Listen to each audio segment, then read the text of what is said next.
Welcome back. This is your host, Kristi Slaughter, on SuperTalk Saturday mornings on WFHG.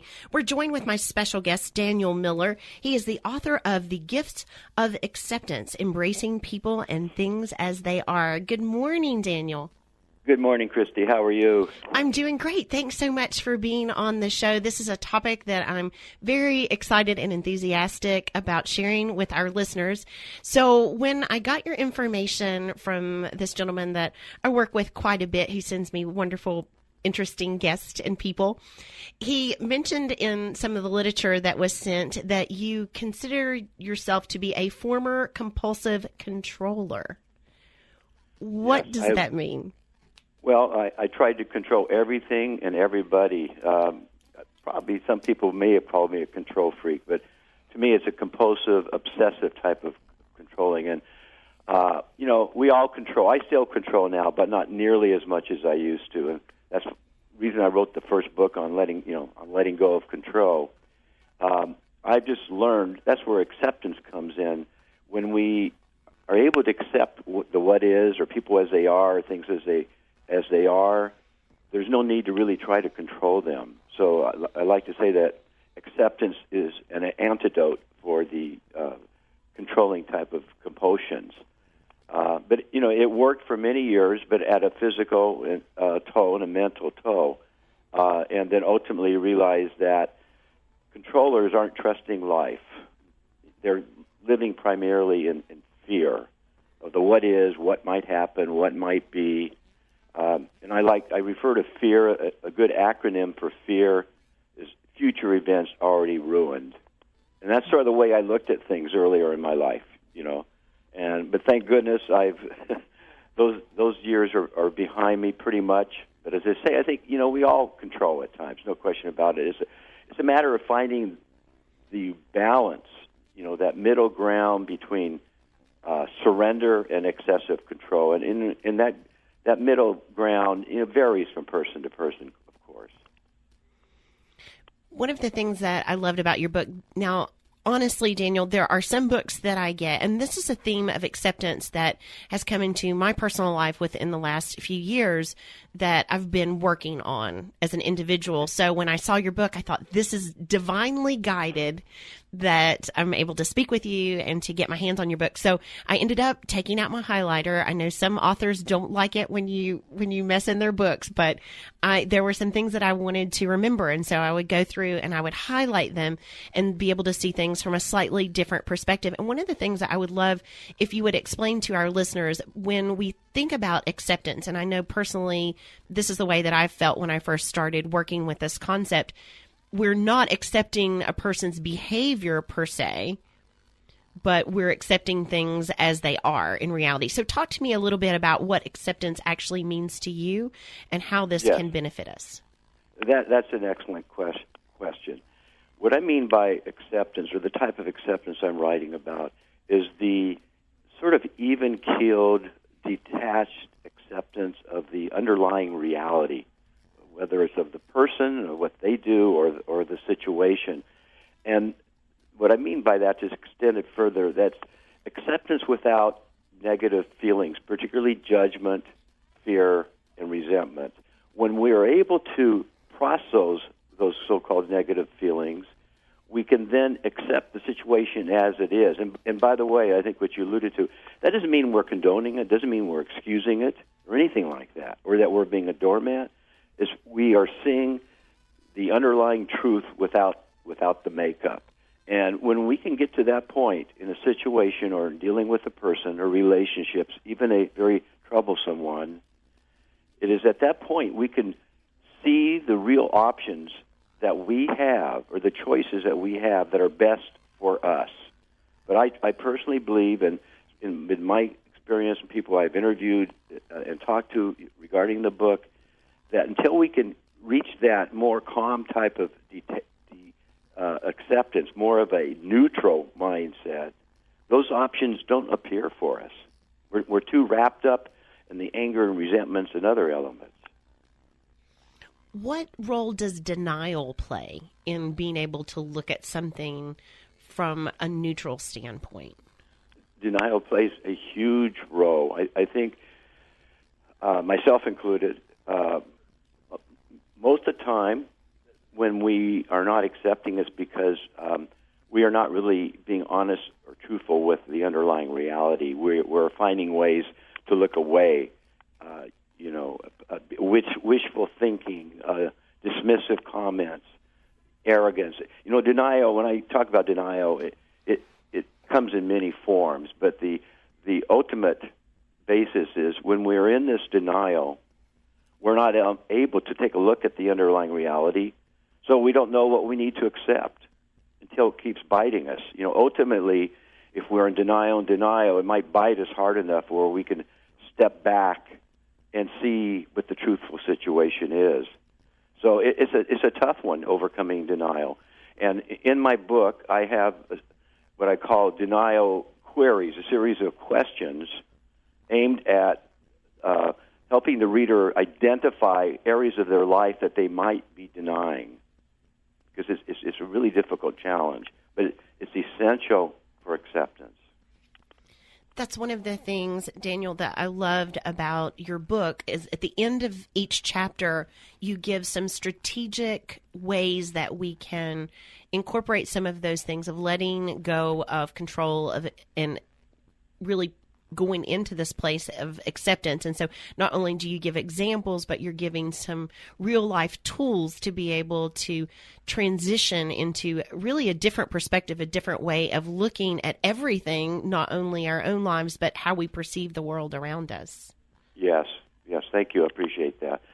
And that is important as to how we perceive the world around us, because everybody perceives things differently, and we need to be aware of that, even in a way respect that, certainly be able to identify that and understand that. People are guided primarily by their own personal self-interest, things that they believe very strongly. And acceptance is very important to try to understand those things. I have a chapter on accepting our foes and adversaries, in which I really get into that. In some of my own experiences, when I was not accepting in the way that I've defined it, I was drawn into battle. Divisiveness, things that got me into areas I wish I hadn't gotten into. And ended up in some of those instances fighting a battle to sort of be right. To be right, my battles when I was younger, especially in business, is I thought I could change people. I thought people that were not honest business people or truthful business people, at least as I viewed them, I thought I could change them by sheer will, by just fighting back, whatever it would take. And I realized it cost me a great deal, not just financially, but my health in a couple battles particularly, and then I finally and now realize that, basically we can't change the way people are, and if we're not acknowledging that powerlessness, again, we're not able to see what our choices will be. There may be somebody. I had one of my stories about a tennis adversary that was driving me crazy because he was calling the lines wrong, calling the scores wrong, and I got so wrapped up in all that and resentment and anger that I kept losing to him.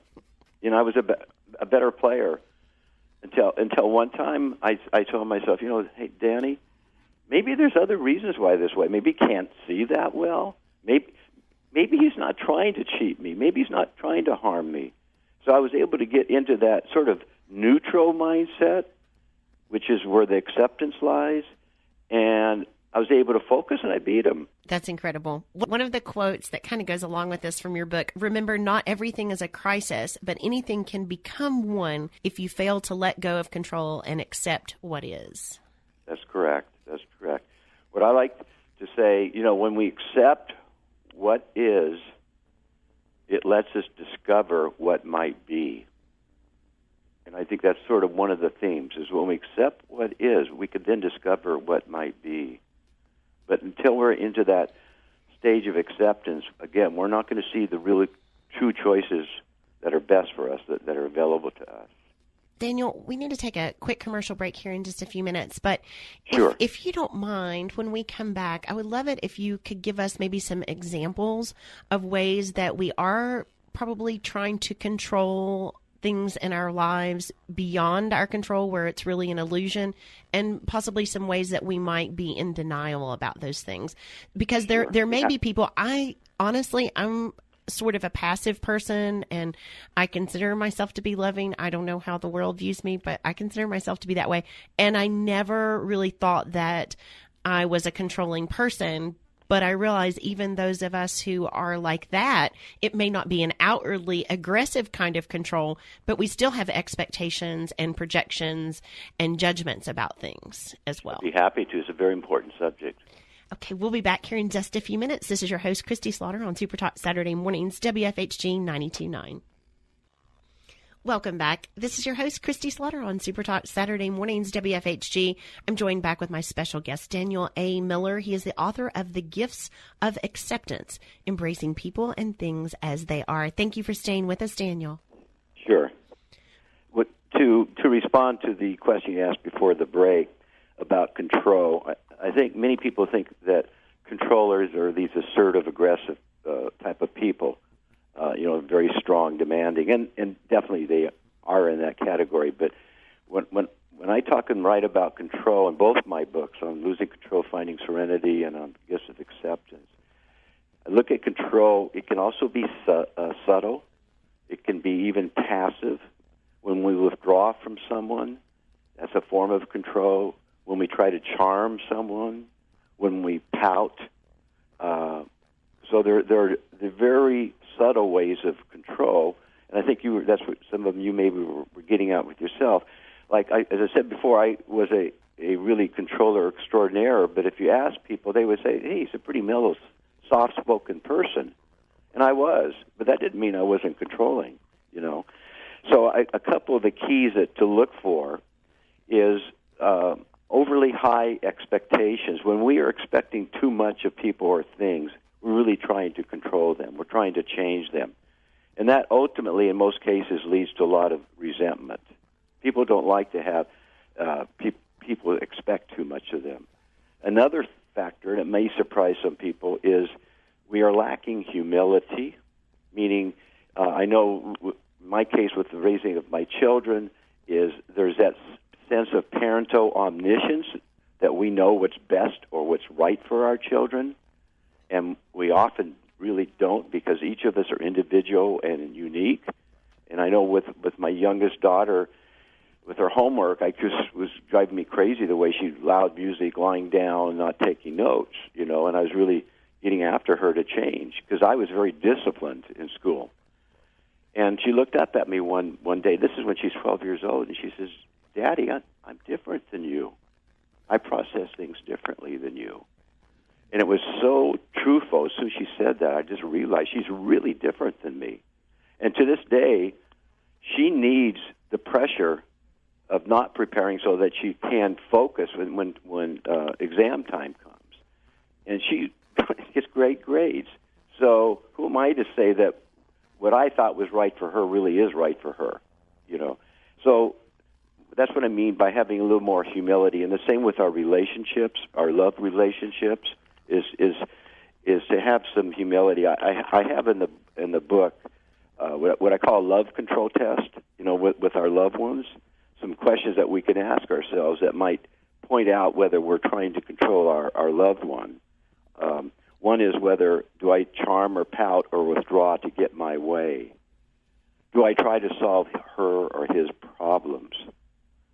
And do I expect my mate to act in certain ways? Or do I look to him or her for my own happiness?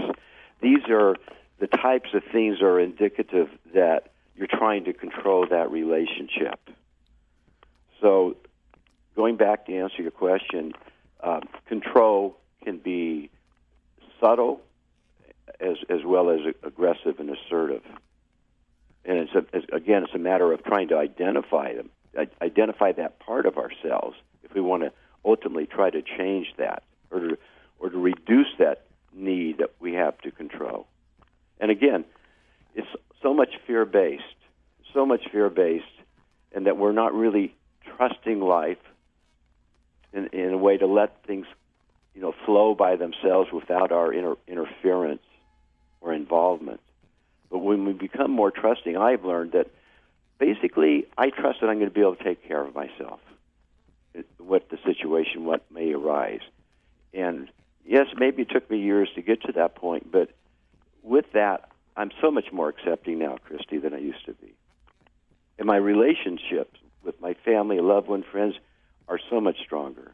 That's one of the gifts of acceptance, is it fosters connection and bonding and intimacy, especially with ones that are closest to us.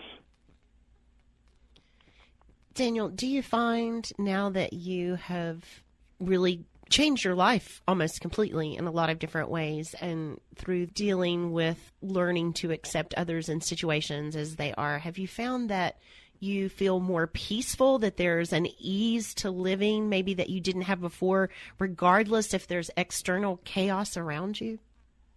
Very, very definitely, Kristi. Very, very definitely. I don't think controllers have peace. Controllers don't have serenity. That's the title of my first book was, Losing Control, Finding Serenity, and it's just really, really truthful. And, I face these challenges that I'm talking about every day. So it's not that I don't control at times or that I'm not accepting. Acceptance is a really big challenge.